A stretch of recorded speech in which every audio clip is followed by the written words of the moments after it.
राज्य के मुख्यमंत्रियों और हाईकोर्ट के मुख्य न्यायाधीशों की ये जॉइंट कॉन्फ्रेंस हमारी संवैधानिक खूबसूरती का सजीव चित्रण है।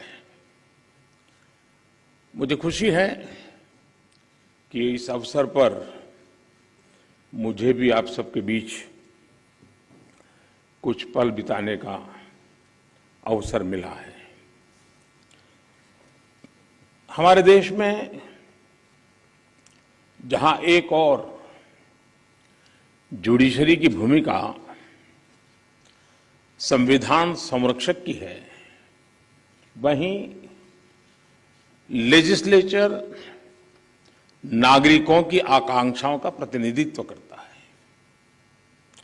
मुझे विश्वास है कि संविधान की इन दो धाराओं का ये संगम, ये संतुलन देश में प्रभावी और समयबद्ध न्याय व्यवस्था का रोडमैप तैयार करेगा। मैं आप सभी को इस आयोजन के लिए हृदय से शुभकामनाएं देता हूं। साथियों, मुख्यमंत्रियों और मुख्य न्यायाधीशों की ज्वाइंट कॉन्फ्रेंस पहले भी होती आई है और उनसे हमेशा देश के लिए कुछ न कुछ नए विचार भी निकले हैं। लेकिन ये इस बार ये जो आयोजन अपने आप में और भी ज्यादा खास है। आज ये कॉन्फ्रेंस एक ऐसे समय में हो रही है जब देश अपनी आजादी का अमृत महोत्सव मना रहा है। आजादी के इन 75 सालों ने जुडिशरी और एग्जीक्यूटिव दोनों के ही रोल्स और रिस्पॉन्सिबिलिटीज को निरंतर स्पष्ट किया है। जहां जब भी जरूरी हुआ, देश को दिशा देने के लिए ये रिलेशन लगातार इवॉल्व हुआ है। आज आजादी के अमृत महोत्सव में जब देश नए अमृत संकल्प ले रहा है, नए सपने देख रहा है, तो हमें भी भविष्य की तरफ देखना होगा। 2047 में जब देश अपनी आजादी के 100 साल पूरे करेगा, तब हम देश में कैसी न्याय व्यवस्था देखना चाहेंगे। हम किस तरह अपने जुडिशियल सिस्टम को इतना समर्थ बनाएं कि वो 2047 के भारत की आकांक्षाओं को पूरा कर सके, उन पर खरा उतर सके। ये प्रश्न आज हमारी प्राथमिकता होना चाहिए।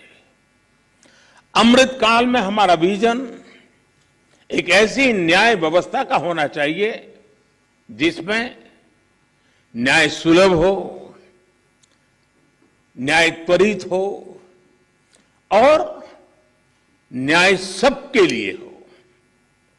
साथियों, देश में न्याय की देरी को कम करने के लिए सरकार अपने स्तर से हर संभव प्रयास कर रही है। हम जुडिशियल स्ट्रेंथ को बढ़ाने के लिए प्रयास कर रहे हैं। जुडिशियल इंफ्रास्ट्रक्चर को बेहतर करने की कोशिश चल रही है। केस मैनेजमेंट के लिए आईसीटी के इस्तेमाल की शुरुआत भी की गई है। सबऑर्डिनेट कोर्ट्स और डिस्ट्रिक्ट कोर्ट से लेकर हाई कोर्ट तक वैकेंसीज को भरने के लिए भी प्रयास हो रहे हैं। साथ ही जुडिशियल इंफ्रास्ट्रक्चर को मजबूत करने के लिए भी देश में व्यापक काम हो रहा है। इसमें राज्यों की भी बहुत बड़ी भूमिका है। साथियों, आज पूरी दुनिया में नागरिकों के अधिकार के लिए, उनके सशक्तिकरण के लिए टेक्नोलॉजी एक इंपॉर्टेंट टूल बन चुकी है। हमारे जुडिशियल सिस्टम में भी टेक्नोलॉजी की संभावनाओं से आप सब परिचित हैं। हमारे ऑनरेबल जजेस समय समय पर इस विमर्श को आगे भी बढ़ाते रहे हैं। भारत सरकार भी जुडिशियल सिस्टम में टेक्नोलॉजी की संभावनाओं को डिजिटल इंडिया मिशन का एक जरूरी हिस्सा मानती है। उदाहरण के तौर पर ई कोर्ट्स प्रोजेक्ट को आज मिशन मोड में इंप्लीमेंट किया जा रहा है।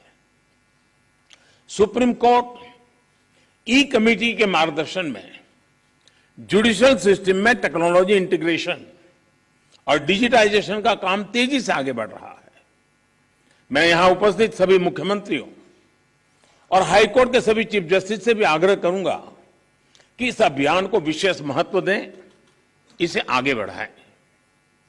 डिजिटल इंडिया के साथ जुडिशरी का ये इंटीग्रेशन आज देश के सामान्य मानवी की अपेक्षा भी बन गई है।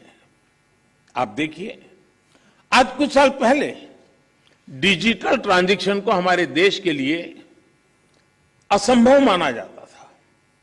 लोगों को लगता था, लोग शक करते थे, अरे ये हमारे देश में कैसे हो सकता है। और ये भी सोचा जाता है इसका स्कोप केवल शहरों तक ही सीमित रह सकता है, उससे आगे बढ़ नहीं सकता है। लेकिन आज छोटे कस्बों और यहां तक गांवों में भी डिजिटल ट्रांजैक्शन आम बात होने लगी है। ये पूरे विश्व में पिछले साल जितने डिजिटल ट्रांजैक्शन हुए उसमें से 40% डिजिटल ट्रांजैक्शन भारत में हुए हैं।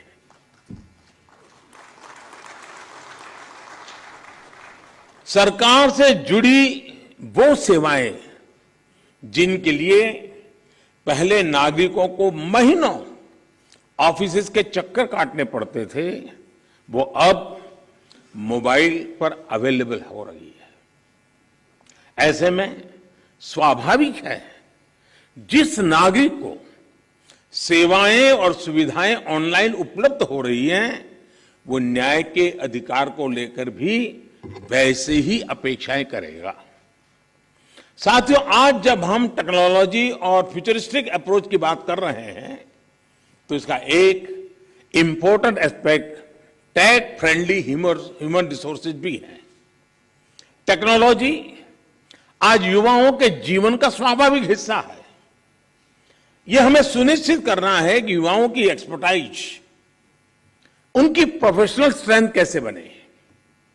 आजकल कई देशों में लॉ यूनिवर्सिटीज में blockchains, electronic discovery, cyber security, robotics, artificial intelligence और बायोएथिक्स जैसे विषय पढ़ाए जा रहे हैं।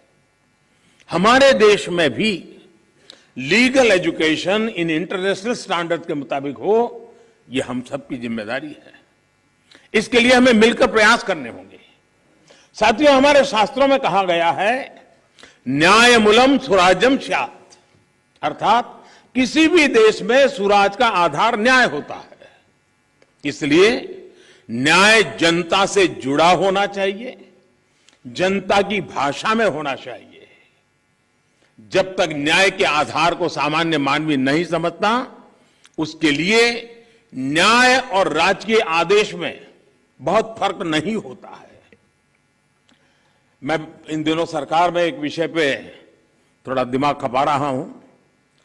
दुनिया के कई देश ऐसे हैं कि जहां कानून बनाते हैं तो एक तो लीगल टर्मिनोलॉजी में कानून होता है, लेकिन उसके साथ एक और कानून का रूप भी रखा जाता है जो लोक भाषा में होता है, सामान्य मानवी की भाषा में होता है, और दोनों मान्य होते हैं। और उसके कारण सामान्य मानवी को कानूनी चीजों को समझने में न्याय के दरवाजे खटखटाने की जरूरत नहीं पड़ती है। हम कोशिश कर रहे हैं कि आने वाले दिनों में हमारे देश में भी कानून एक पूरी तरह लीगल टर्मिनोलॉजी हो, लेकिन साथ साथ वही बात सामान्य व्यक्ति की समझ में आए उस भाषा में, और वो भी दोनों एक साथ असेंबली में या पार्लियामेंट में पारित हो, ताकि आगे चल करके सामान्य मानवी उसके आधार पर अपनी बात रख सकता है।